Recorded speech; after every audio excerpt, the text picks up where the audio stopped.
Previously on A Vinekin's Revenge. Don't miss this time, she says to herself. Just as Morgwen is about to place the crown on Martin's head, she moves quickly and aims for the torch, and the crown of thorn catches on fire. Kevin screams, No, you foolish girl, do you know who I am? and his vines start to move and act aggressively. The crowd scatters away in fear, and Morgwen takes out her sword ready to defend herself. She sees numerous vines coming to attack, but luckily she is able to move quickly and dodge some of his moves. Out of the corner of her eye, she sees Celine, her twin sister, staying behind with her torch. Why is she not running away? She says to herself. Celine rushes over to help Morgwen and gives her some better visibility with a torch. Morgan tries to aim at Kevin's trunk, but one of his vines pulls her away and throws her across the ground. She gets hit and feels herself starting to lose her strength. Celine yells at Morgwen, encouraging her to get up. Morgwen, hurry! Under the altar, there's an opening. We have to hide under there. They both sprint toward the altar and they make it. However, with all of Kevin's vines moving, it causes a rock slide and closes the entrance. They're now completely trapped under the altar. Celine's torchlight goes out and they feel Kevin's moving vines beneath their feet, entrapping their limbs and pinning them against the wall of the cave. His vines snake up along their necks, and soon their mouths and eyes are covered. Morgan tries to wiggle out free, but there's no use. She can hear a muffled scream coming from Celine. I'm so sorry, Celine. Morgan just gives up and lays completely still, accepting defeat. And Celine and Morgan, all they can hear are Kevin's words. That's right, submit to me. Mwahahaha. Hello, adventurers. It is I, Soulist Venture, and welcome to my YouTube channel. And I hope you enjoyed that little snippet of where we left off in my CAIRN campaign of Vinekin's Revenge. And so, as you know, Celine and Morgwen, they are currently trapped under the altar, and they're actually like in a cavern of some sort, because there's a little opening underneath the altar, and they were able to squeeze in there and get away from Kevin, but unfortunately his vines found them, and now they are just ensnared in his vines underneath the altar. And so right now it is really late at night, and I'd assume that quite some time has passed by. So it's probably almost, I would probably say it's almost like midnight at this point, but we are going to get artsy and draw kind of the underground kind of cavern that they're in. But I did want to let you know this is part 10. Wow. The snippet that you just heard is part 9, and now we are part 10. And this is turning point 9 now. All right. Okay. So yeah, so that was around like 9 o'clock, and probably a couple hours have passed by with the service and the fighting and all that between Morgwen and Kevin here. So I'd imagine, I'd probably say it's like midnight. Like I would want to say it's like 12. Yeah, 12 a.m. right now. Yeah. So we are going to go ahead and kind of draw the layout of the cavern. So we're going to get a little artsy here. So trying to think how I would want to do this. So let's see. Okay, so if this is the cavern, let's just do like a little circle here. Yeah. Okay. So, and then we'll say that the opening, actually, let me just I'll roll a dice to see where the opening is. So if this is, if I'm gonna label this 1, 2, 3, 4, like 4 sides. I rolled a d4, and that means that it's on the second side. So I'll say over here that here is the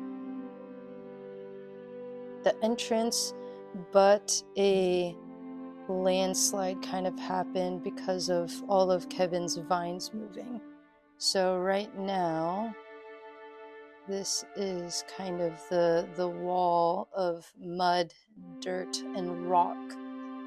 So yeah, we'll just draw this. So we shall see.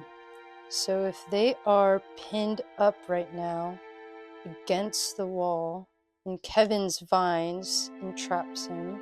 So yeah, so right now we're gonna say that they are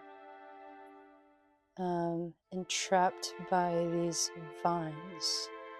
Yeah, there we go. Yeah, so that's kind of what it looks like right now. Okay, so that is where we are right now with what's happening between what's happening with Morgwen and Celine. So they are entrapped by the snares and they can't move right now. So let's see what this next scene will look like. So we will get our adventure crafter, and I'm gonna say for this one, this will be a development.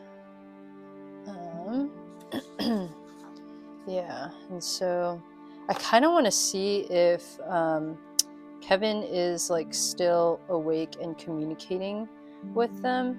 And so yeah, I definitely want to see if like they are able to chat with him to figure out, okay, how do we get out of here? Yeah, well, we shall see how this goes. So, all right, let's get. Oh, first, I want to roll on the themes table here. Okay, so let's see here. We will roll a. What am I looking at? D10. Okay, 4. All right, so it looks like some action is gonna happen here, but I want to say not too much because I feel like they did already kind of went through a crazy tense and action kind of driven scene. So let's actually roll for 2 themes because I'm also just curious to see like what else.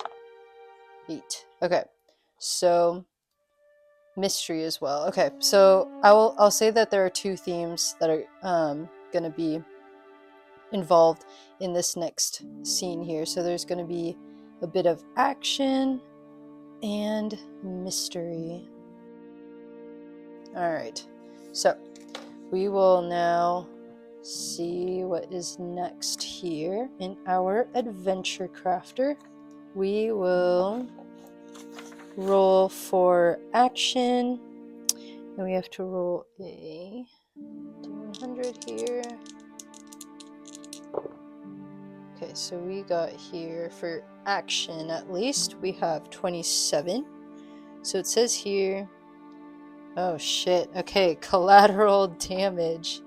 Okay, so we'll write here, damage. Okay, so let's see what that means here.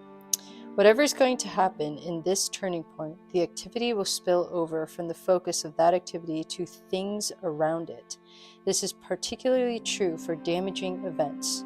Okay, so for instance, a superhero defeats a villain in a downtown brawl, but doing significant damage to the buildings around them in the process. The collateral damage does not have to be physical. For instance, it could be a legal fallout from a major court decision. Oh, okay, interesting. All right, so collateral damage will be for action, and then we will also roll for mystery here. Okay, so we got 65. So let's see what happens as well. Okay, so let's see here. 65. Okay, so defend or not to defend. This turning point involves a confrontation between two characters where another character views it and has the option to intervene or not. The observing character is not directly part of the confrontation, but will become so if they step in. This plot point calls for 3 characters to be invoked. Okay, interesting. Okay, between 2 characters where another character views it and has the option to intervene or not. Okay, interesting. Okay, so collateral damage, and then here we will do defend or not to defend. Ooh, interesting. Okay, because this plot point here, the mystery one, I feel like this is kind of giving me an idea that maybe Graf is actually under the altar or something. Okay, I'm gonna put here Graf may be involved, because that is who Morgwen's been trying to like look for the longest time. So I'll say Graf, PC, and then maybe Celine might be involved in this. And then for collateral damage, that one, what was that, 27? So it's going to be damage done kind of around, or not around, what am I thinking of?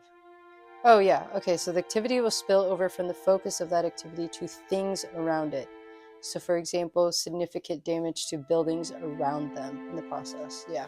Okay, so for collateral damage, I'm kind of imagining that all the stuff that went down, like the little, I'm just going to call it a little battle here, or not battle, combat.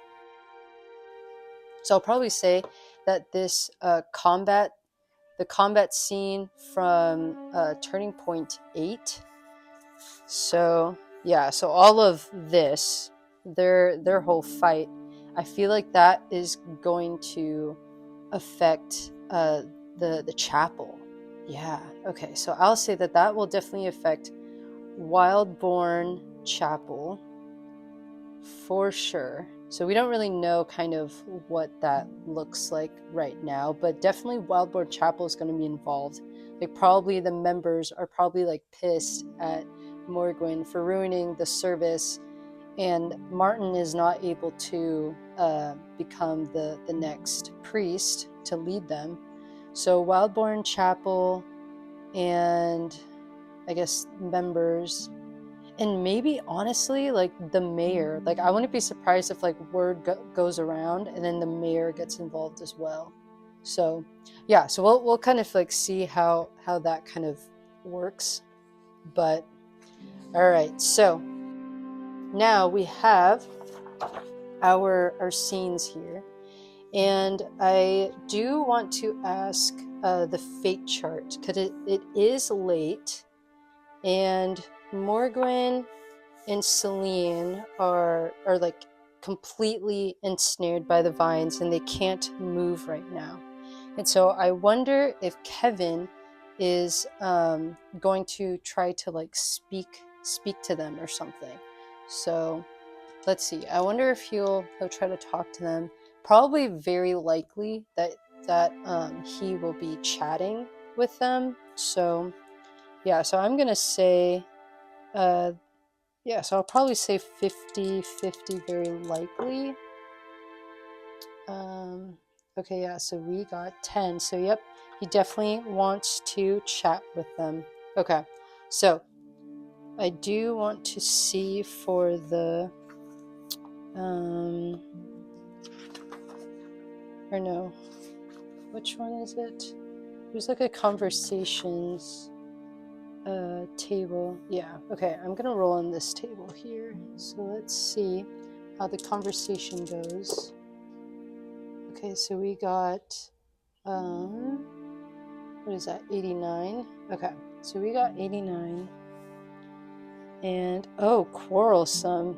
Okay, so quarrelsome, what else? 37. Foolish. Okay, so this is probably what's going to happen here. So Kevin probably comes over here, and he is probably calling them fools. And he's like, you foolish girls, you think you can defeat me? Yeah, he probably wants to say something like that, like, you foolish girls, you think you can defeat me? And then calling them foolish girls, and then quarrelsome. I'd imagine that Morgwen is going to try to like fight to kind of break her face like free from his vines so she could like chat. And so Morgwen's probably going to say like, you're destroying the whole, you want to take over the whole town, and you're going to destroy the whole town. And then I'm not sure if Celine would probably want to talk too, but I don't know if she's able to get those vines off of like her face. But yeah, actually, we'll ask the fate chart if she's able to get those vines off of her face and try to talk. 32. Okay, yeah. So I was thinking of 50-50. So okay. So they're both able to remove the vines off of their faces, and they're able to speak to Kevin now. And so Kevin is calling them foolish girls, and Morgwen is probably saying like that she knows that he wants to take over the town here. Okay, so take over and destroy the town. Yeah. Destroy the town. And then Celine would probably be defensive for a second, because she is a loyal follower of the Wildborn Chapel. And so she's probably going to tell Morgwen that Kevin is not evil, that he just wants to protect and nurture the land that Arteris has given him. And Kevin will probably intervene here and probably mention that the reason why he wants to take over the town and restore the beautiful forests of Evervale is because he failed Arteris, and he wants to gain back her favor. So he's probably explaining all of this to Morgwen and saying that is his plan, and that he doesn't see it as destruction, but he sees that, expecting that the town will just submit to him, and then he can restore the beautiful forests of Evervale Hollow. So that's probably what he is thinking and explaining to Morgwen here. So yeah, so Morgwen, take over town and destroy, destroy town. So that is what she's telling him.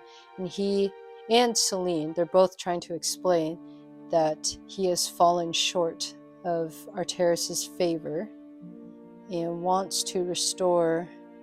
So that's probably what's going on. I think too, Kevin is probably just saying that there's just no way for them to escape these vines, and he's probably just telling Morgwen to accept defeat, and he will continue on with his plan to make his vines take over the town. Yeah. Okay. And then he's probably going to call it tonight, but he trusts that his vines are sturdy enough that they will not be able to escape. And so I think at this point, Morgwen and Celine, they're probably actually going to argue a little bit. So that's kind of the key word that I was thinking, quarrelsome. So they're probably going to talk. So Morgwen and Celine, that she truly believes that Kevin is doing a good thing, and that he is restoring the beauty back to Evervale Hollow. And then Morgwen is probably going to say like, but don't you think that there should be balance? Like I'd imagine like Morgwen is probably telling Celine here that there has to be a balance of some sort.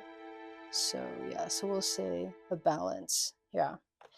And I do want to see, actually, so a balance. So Kevin is probably off doing his own thing now. I wonder if he is probably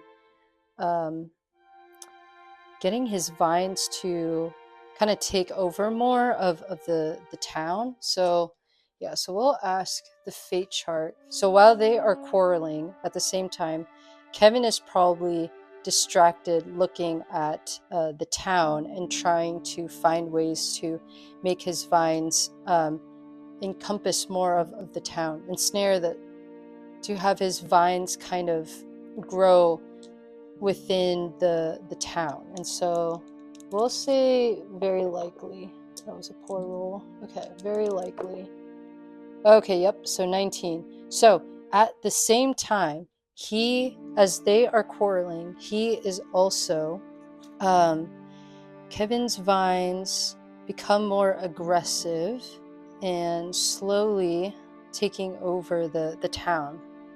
Taking over the town. And then probably the Wildborn Chapel is also becoming more aggressive towards the mayor, I would say. So there's probably I would imagine that there's probably like fighting going on between the mayor and the Wildborn Chapel. Yeah, so let's see. I'm actually kind of curious what that scene is kind of looking like right now.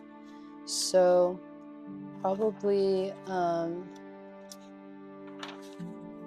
would imagine we can do like town descriptors or something. Or, oh, here, we have like a locations table. Yeah, so we can probably roll on that table. Yeah, okay. So let's roll on the locations table here. So let's see. So we have here, what is that? Whoops. 61. So 61. So we have here natural. Okay. So I am interpreting natural as his vines are giving the town the quote unquote natural look. So meaning like his vines are just taking over. So vines are taking over, and then let's see what else. What else does the town kind of look like? Oh, I guess we can roll on the city descriptors too. Let's do that. So we got 61 again. So we got modern. Okay.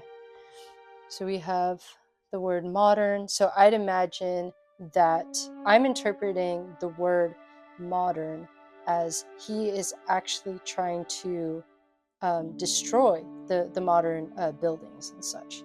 Yeah, so slowly destroying the buildings. Not really destroying it, but because I feel like Kevin's very kind of slick and sly, so he probably wants to eventually destroy the buildings, but I think he just wants his vines to just encompass the town right now. And then there is a fight between the mayor and the Wildborn Chapel, so I don't really know exactly right now what that looks like, but I'd imagine that maybe the town guards or something are seeing that the Wildborn Chapel are, the members are kind of doing maybe a violent protest or something. So maybe a violent protests are happening.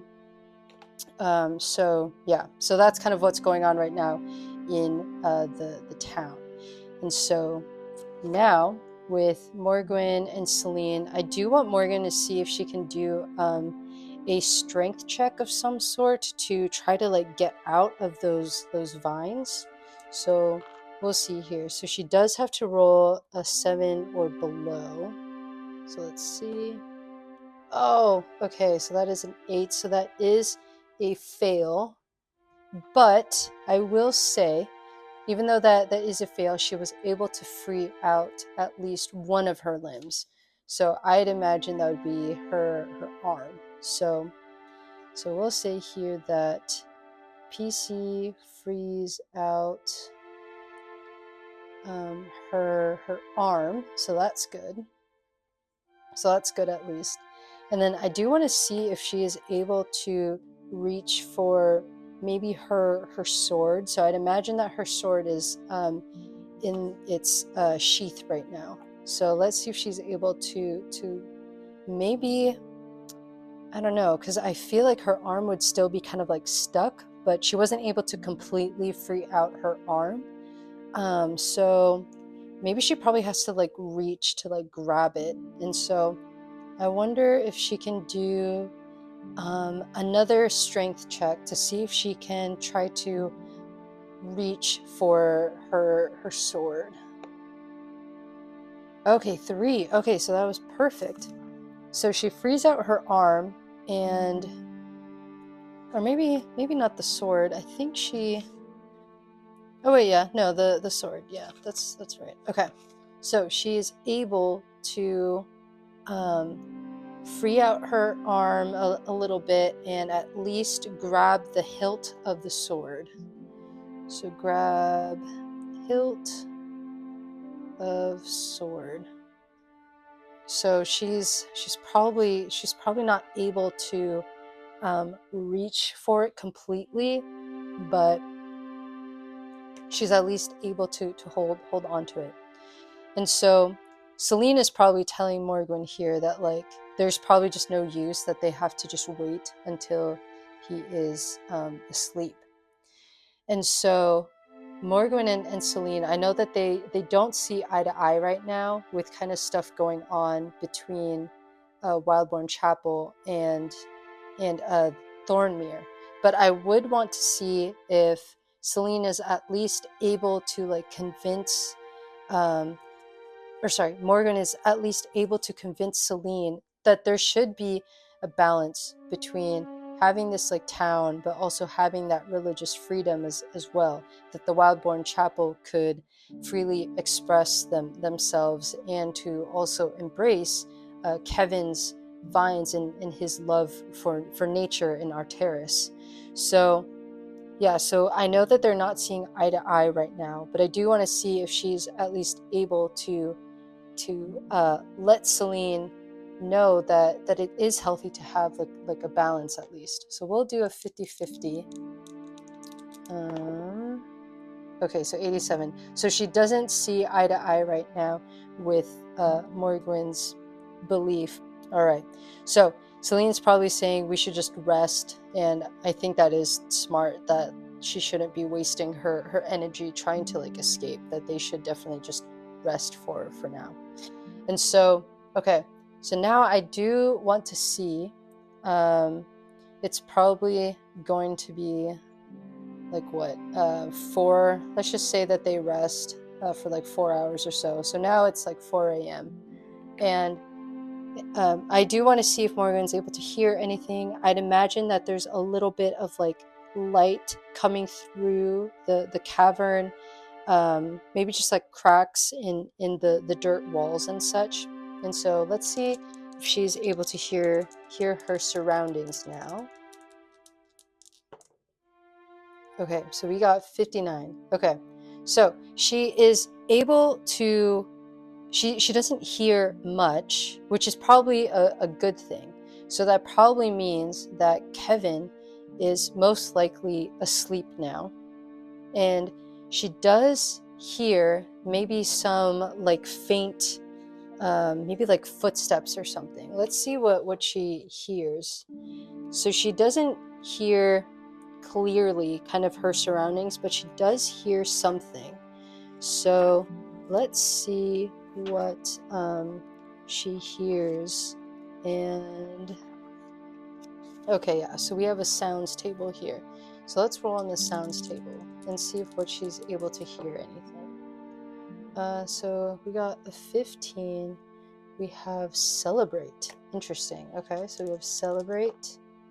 And then 79. Simple. Okay. Let's see. So she hears the words celebrate and then simple. You know, I wonder if Graf is actually in this cave and they don't even like realize it.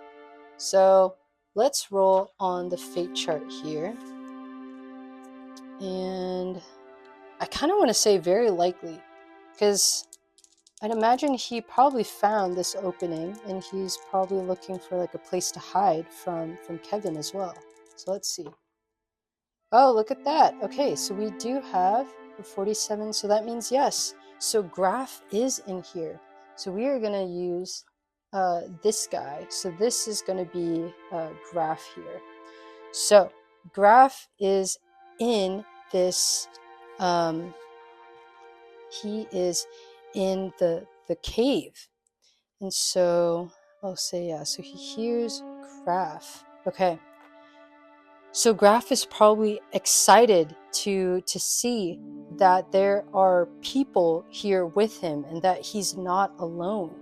So I also wonder where he came from. Is there like a opening or like a tunnel or something? I kind of want to say 50-50. I don't really know. Okay, so we got a 2. So yes, that is a definite yes. So that means that there is some sort of tunnel or something that he came from. So yes, there's some sort of tunnel. Okay, so he sees, and I'm imagining simple. I kind of want to interpret the word simple as just kind of a little like quiet, because he probably is worried that he doesn't want to wake up Kevin. So he probably sees that there's people and he's like, oh my God, finally, there's someone here that can like help me. And then Morgwen wakes up and is like, whoa, what is going on? And she sees that this guy matches exactly how Felix described him, how the wanted poster described him. Like, this is 100% Graf, and he is able to help them out now. So Graf is probably immediately wanting to try to free them. So Graf takes out his dagger to free them. Okay, so Graf takes out his dagger to free Morgwen and Celine, and Morgwen explains to him, like, I've been trying to find you. I've been wanting to clear your name because you're not the one who murdered the priest. And this is going to be a shock to Celine. Celine's probably going to be like, what? Like, we shouldn't be helping him. He is the one that murdered the priest. And Morgwen and Graf here, they're both going to explain that it's actually Sayoa. And so now Celine is aware, and this is probably going to be a shock to Celine. Celine's like, what? Like Sayoa? She's a devout follower of the Wildborn Chapel. And then Morgan's going to explain that she's secretly working for the mayor to actually take down Wildborn Chapel. So Celine learns of the news that that Graf is actually innocent, and it was Sayoa. So Sayoa is the one that works with the mayor who murdered the priest. Okay. All right. Okay, yeah. So this is all kind of news to them, or to Celine. So now Graf is probably saying, like, yes, that is 100% true. Like, I did not, that is 100% true. I did not murder the mayor. And Graf is probably saying that he has been trapped in this cave, and he wasn't able to find like a way to escape. But it looks like that this, wherever they are under this altar, it's actually like a maze of like tunnels underneath everywhere. So Graf is probably going to explain that he has been stuck there for a couple days now, and he's been trying to escape from Thornmere. But the thing is like, he found this opening to like try to like hide, but then he got lost and trapped in here, and he couldn't find his way out. He's probably going to warn them that roaming the caverns and the tunnels will drive him like crazy. So there's something about these like tunnels that kind of give off this like energy, and this makes you go crazy. And so I think they really do have to like work together to one, get out, but two, to also make sure that they all stay sane together. But they also have to be quiet because they don't want to wake up Kevin. So now they are going to try to escape and find the exit without waking up Kevin. All right. Okay. So yeah, so now we'll probably have to kind of map out what the cave like looks like, and the tunnels and such, but I think I'll do that for next time. But I'm also wondering if there is a way get out of here. But right now there is sunlight kind of coming through the cracks of the dirt walls and such, and so there is a little bit of light, which is good. I'm kind of wondering if they're able to kind of track the movement of those vines, because if they are kind of coming out of like the walls and such, that has to lead to like the trees, or the trunk of Kevin. And so I'm wondering if they're able to follow the vines and such, if they're able to, I don't know, like dig themselves out or like something for them to reach the surface of of Evervale Hollow. So yeah, okay. I think that's where we're gonna leave off for now. So that is where they are. So they are currently under the altar here, and they're gonna try to find a way to escape the underground like tunnels that they're in right now. So okay, well luckily right now Kevin is asleep, so that is a good sign. It is the morning and Kevin is asleep there. All right, so that is where I'm gonna leave off this adventure, and I will kind of write the narrative of the conversations going on between the three of them here, and we will pick it up next time. So yeah, so that is it for today's adventure. Thank you so much, adventurers, for joining me, and as usual, thank you so much for the support. Until next time.